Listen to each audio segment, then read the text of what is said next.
Hello प्यारे बच्चों, आज हम प्रश्नावली 5.3 के प्रश्न संख्या 19 का अध्ययन करेंगे। इससे पहले मैं 18 तक पिछले वीडियो में बता चुका हूं। तो देखिए, मैं इस प्रश्न को पढ़ता हूं, इसे भी अपने पास किताब रखेंगे तो अच्छा समझ में आएगा। क्या दिया है?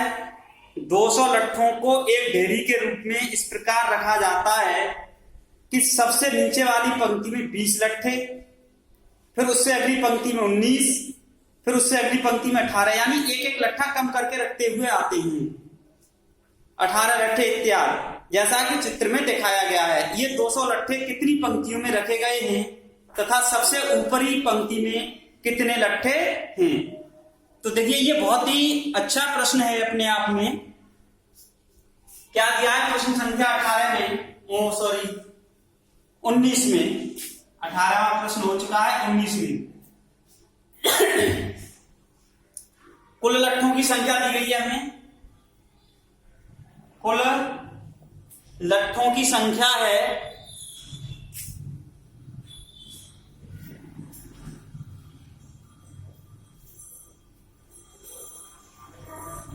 200।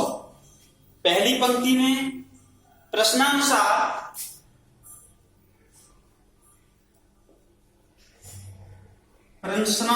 लट्ठों के रखने का क्रम, लट्ठों के रखने का क्रम क्या दिया गया है? लट्ठों के रखने का क्रम पहली पंक्ति में कितने लट्ठे दिए गए हैं? पहली पंक्ति में रखे गए हैं 20, ठीक है। उससे दूसरी पंक्ति में रखे गए 19, फिर रखे गए 18, और इसी प्रकार से चलते गए हैं। तो इसमें हमसे यह पूछा गया है, इस प्रकार की कितनी पंक्तियां बनेंगी? अगर हम पहले में 20, दूसरे में 18, तीसरे में दूसरे में 19, तीसरे में 18, फिर 17, 16 इस तरीके से रखें तो कुल कितनी पंक्तियां बनेंगी? तो माना इस प्रकार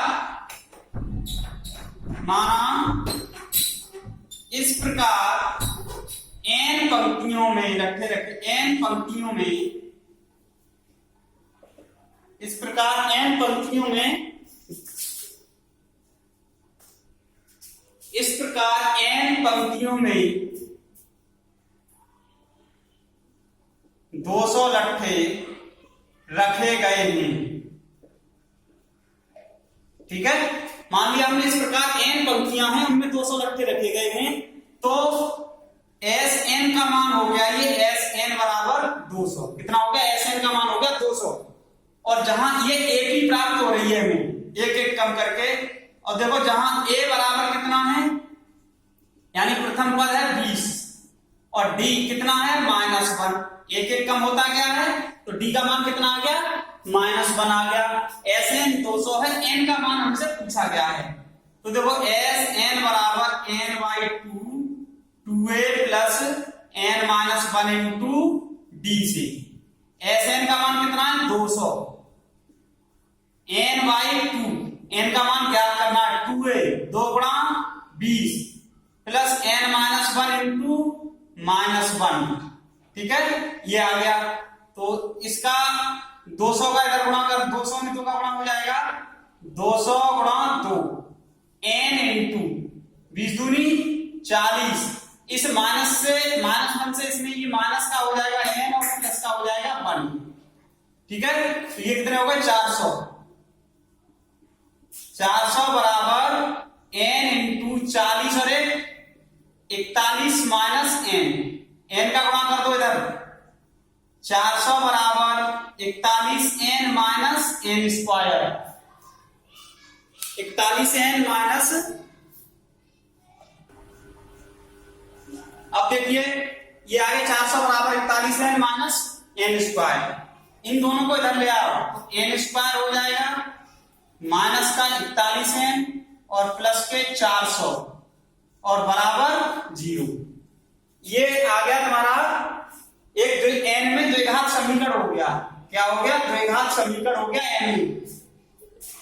इसके फैक्टर करने हैं हमें। तो अब देखो 400 के फैक्टर करने हैं, जिनका अंतर कितना हो, जिनका अंतर आना चाहिए 41।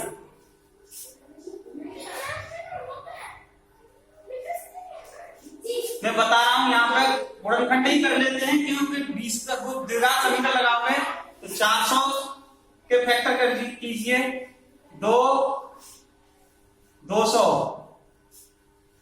फिर 2 से 100, फिर 2 से 50, 25, 25 और 16, 25,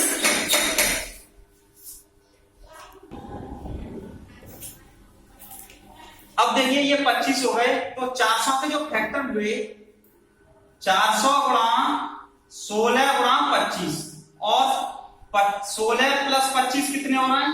41 हो रहे हैं। सॉरी, इसमें थोड़ी सी मिस्टेक कर गया था मैं कि अंतर ऐसे गुणनखंड जिनका अंतर 41 नहीं, योग 41 आना चाहिए।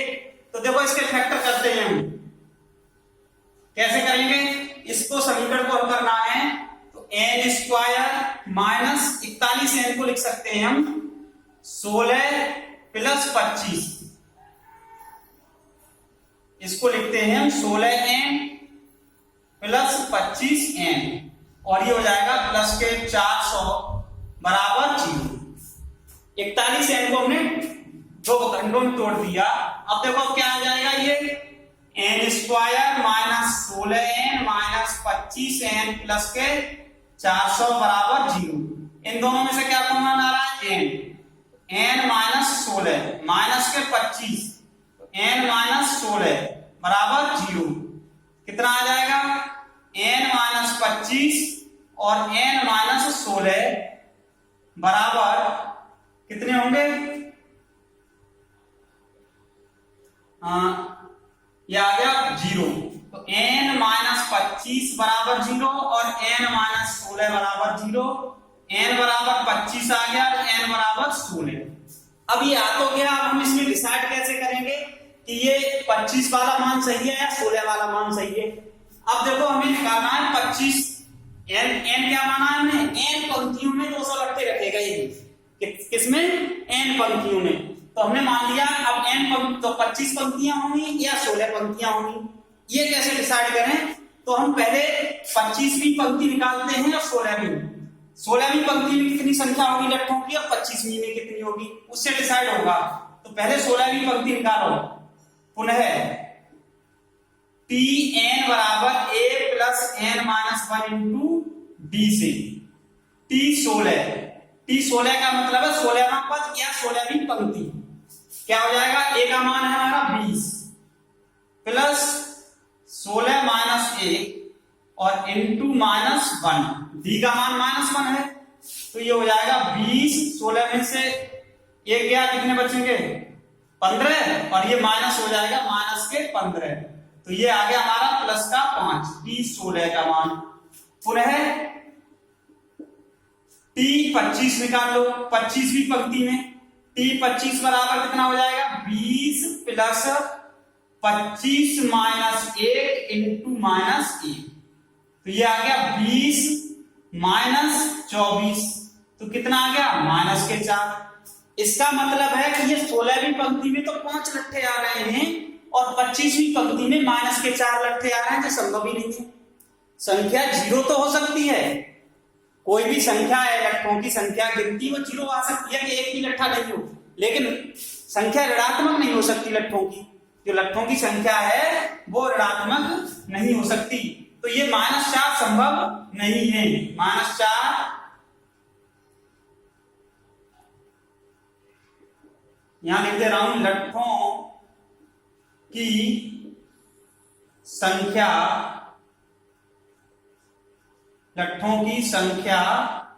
-4 संभव नहीं है।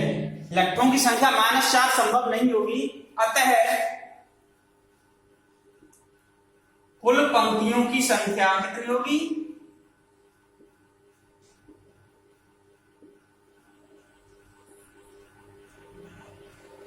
पंक्ति कितनी? n बराबर 16। पंक्ति की संख्या कितनी होगी? 16, तथा 16वीं पंक्ति में कितने होंगे? 5 लट्ठे होंगे। 16वीं पंक्ति में 5 लट्ठे होंगे। ठीक है। तो क्यों, जब 25वीं पंक्ति में माइनस की 4 संख्या आ रही है लट्ठों की, तो 25 पंक्तियां ही नहीं होंगी जो माइनस की संख्या आएगी। तो कुल कितनी संख्या होगी पंक्तियों की? 16। और 16वीं पंक्ति में कितने लट्ठे हो जाएंगे? 5। ये था प्रश्न तुम्हारा। इसको समझने के लिए इसको एक बार मैं बता दे रहा हूं समझने के लिए। देखिए कुल लट्ठों की संख्या दी गई थी हमें 200, ठीक है, 200 संख्या दी गई है लट्ठों की। और प्रश्न में जो दिया गया है लट्ठों के रखने का जो क्रम है, वो पहली पंक्ति में कितने? 20, उससे ऊपर वाली में 19, उससे ऊपर वाली में 18। इस प्रकार से हमने लट्ठों को लगाया है। तो इस प्रकार से चलते गए। अब हमसे ये पूछा गया है कि इस प्रकार की कितनी पंक्तियां होंगी जिनमें हमें 200 लट्ठों को रखना है। तो हमने क्या माना इस प्रकार n पंक्तियों में, इस प्रकार से हम चलते जाएं, इस प्रकार n पंक्तियों में 200 लट्ठे रखे गए हैं। कितनी पंक्तियों में? n पंक्तियों में। तो टोटल लट्ठे कितने हमारे? 200। तो ये Sn का मान हो गया योगफल का, जहां a का मान कितना है प्रथम पर? 20 है। अंतर कितना आ रहा प्रत्येक में? -1 का। Sn वाला सूत्र लगा दिया, इससे एक समीकरण प्राप्त हुई हमें n में द्विघात समीकरण प्राप्त होने के बाद हमने क्या किया? इसको हल किया और n के 2 मान प्राप्त हुए, 25 और 16। अब n क्या है? पंक्तियों की संख्या है। n पंक्तियों की संख्या है, दोनों पॉजिटिव मान आ रहा है। तो यहां तक n का मान पूछा है तो वो सही आ रहा है। संख्या पूर्ण संख्या हुई, पूर्ण संख्या आ रही है दोनों। अब लेकिन बात यह है कि अब इसमें हमें डिसाइड करना 25 सही है या 16 सही है। तो हमने tn बराबर a plus n-1 into D से 25वीं और 16वीं पंक्ति में लट्ठों की संख्या निकाली। तो tn बराबर a plus n-1 into D से हमने 16वीं पंक्ति में लट्ठों की संख्या निकाली, तो वो निकल के आई 5 a plus n-1 into D से। और 25वीं पंक्ति में निकाली तो वो आई लट्ठों की संख्या -4। अब यहीं पे आके हमने डिसाइड किया कि जो लट्ठों की संख्या है वो -4 नहीं हो सकती। क्यों? लट्ठे हैं वो, या तो एक भी लट्ठा नहीं बचेगा, लेकिन ऋणात्मक नहीं हो सकती, इसलिए लट्ठों की संख्या -4 नहीं हो, संभव नहीं है। तो हमारे इसका मतलब यह है कि 25 पंक्ति भी संभव नहीं है। तो लट्ठों की संख्या कितनी होगी? अतः कुल पंक्तियों की संख्या कितनी होगी? 16। और 16वीं पंक्ति में कितने लट्ठे होंगे? 5। यही उत्तर सही है हमारा। चलिए एक और अंतिम प्रश्न इसका बचता है इस एक्सरसाइज का, इस टॉपिक का भी। आज ये टॉपिक फिनिश करता हूं मैं। अगले वीडियो में अगला टॉपिक पढ़ाऊंगा त्रिभुज। 6ठा चैप्टर होगा, वो होगा त्रिभुज का। देखिए अगला जो प्रश्न दिया गया है क्या है?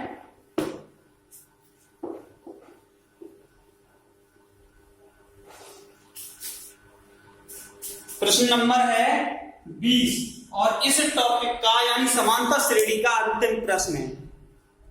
अब इस प्रश्न को मैं न लिख सकता हूं, चित्र तो बनाना पड़ेगा, क्योंकि चित्र नहीं बनाऊंगा तो समझ नहीं पाओगे। बहुत बड़ा प्रश्न है लिखने में।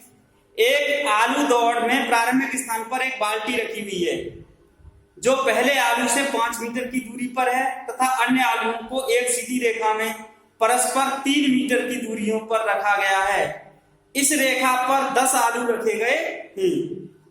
चित्र में आकृति देखिए। प्रत्येक प्रतियोगी बाल्टी से चलना प्रारंभ करती है, निकटतम आलू को उठाती है और उसे लेकर वापस आकर दौड़कर बाल्टी में डालती है।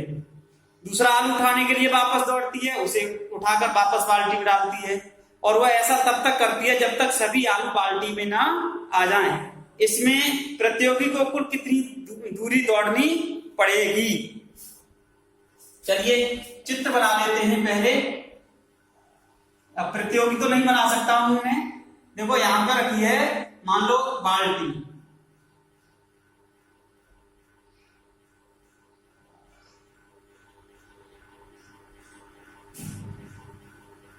यहां पे बाल्टी रखी हुई है और आलू रखे पहला, दूसरा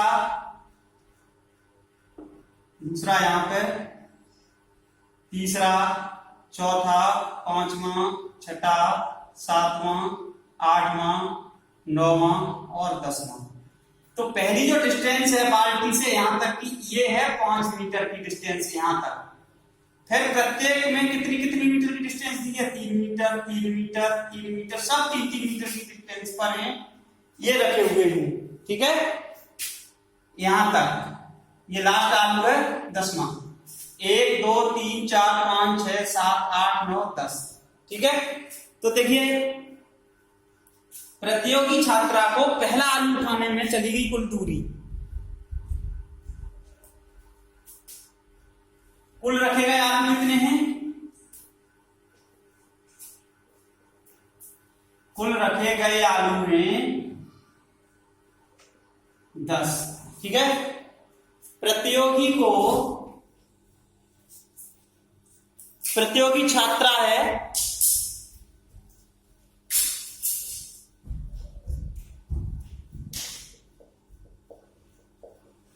प्रतियोगी को पहला आलू उठाने में चली गई कुल दूरी कितनी होगी? देखो यहां से चलना प्रारंभ करेगी प्रतियोगी, आलू है यहां पर, इसको ध्यान से समझेंगे। यहां से पहले स्थान में बाल्टी के पास से चलना प्रारंभ करती है, यहां से बाल्टी के प्रारंभ से गई यहां तक, पहले आलू तक 5 मीटर गई, फिर आलू को उठाया वापस यहां बाल्टी तक आई, बाल्टी में डाला तो 5 इधर से 5 इधर से, तो दो बार 5 चली, कितनी हो गई? 10 मीटर। ठीक है, दूसरा प्रतियोगी को दूसरा आलू, अब मैं पूरी नहीं लिख रहा हूं, दूसरा आलू उठाने में चली गई कुल दूरी। अब देखो 5 मीटर तो ये, और दूसरे आलू तक कुल डिस्टेंस कितनी हो गई? 2 गुणा, क्योंकि जाना और आना इसलिए 2 का गुणा होगा। यहां से बाल्टी से लेकर दूसरे आलू तक जाएगी और फिर वापस आएगी, तो 2 बार हो गया, तो 2 का गुणा मैंने पहले कर दिया। और एक तरफ से दूरी कितनी है? 5 ये और 3 ये, तो 5 + 3, 5 और 3 हो गए 8 दूनी 16 मीटर। ऐसी प्रकार तीसरे आलू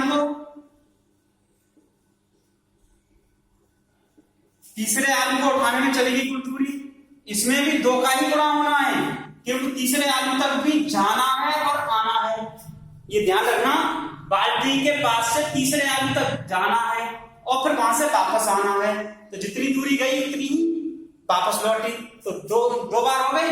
अब गई कितनी? देखो 5 तो पहले आलू तक थी, फिर 3 दूसरे तक, फिर 3 तीसरे तक, 5 और 3 8 और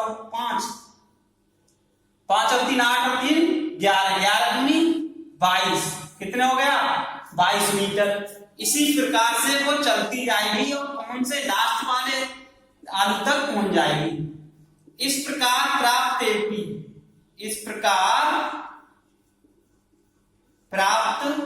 एपी क्या होगी भाई? देखो 10, 16, 22 अप टू कितने पदों तक? 10 पदों तक।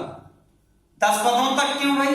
क्योंकि कुल आलू कितने हैं? 10, आलू 10 ही तो रखे गए, तो 10 पदों तक हो गए, जहां a बराबर कितना है? 10, d बराबर है 6, ठीक है, और n बराबर है 10, 10 आलू रखे गए हैं। अब Sn = n/2 2a + n - 1 into d से योगफल वाले सूत्र का प्रयोग करेंगे हम, तो क्या आ जाएगा? Sn = 10/2, 2 × 10 + 10 - 1 into d, d का मान है 6, कितना आ जाएगा? 2 से ये 5 बार कट गया, तो 5 × 10 दूनी 20 प्लस 9 × 6, कितना आ जाएगा? ये Sn = आ गया 5 ×